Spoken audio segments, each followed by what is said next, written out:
Hi everyone, and welcome to this video on auction estimates and reserves for timed auctions. So firstly, estimates. An estimate is the guide price. It's the forecasted range in which the item is expected to sell, the true market value.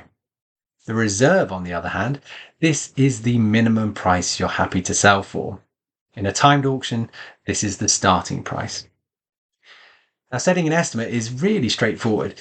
If the item has a known fixed value, such as an artwork in a gallery, then the estimate sits either side of this, generally 20% above and 20% below. It gives the guide price to this item.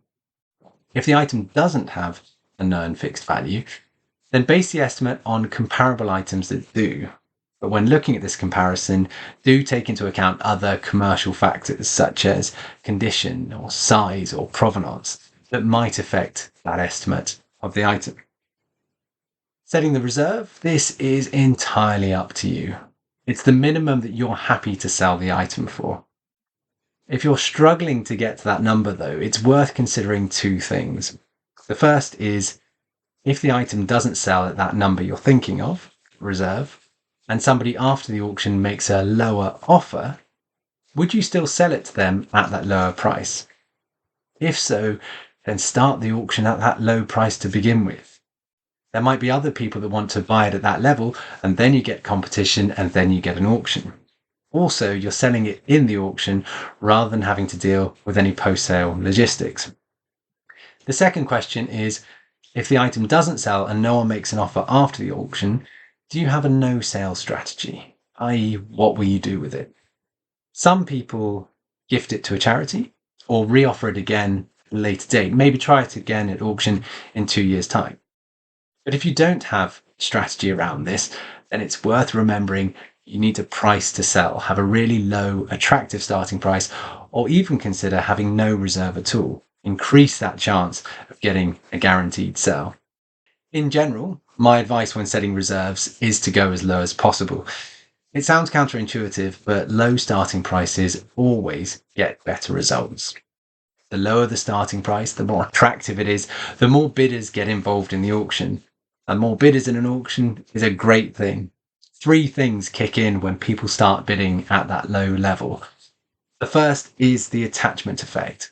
No matter how low the starting price, bidding on an item, getting involved in the auction, that ability to bid because it's a low price, gives a bidder a sense of ownership, a sense of connection to the auction item and your auction.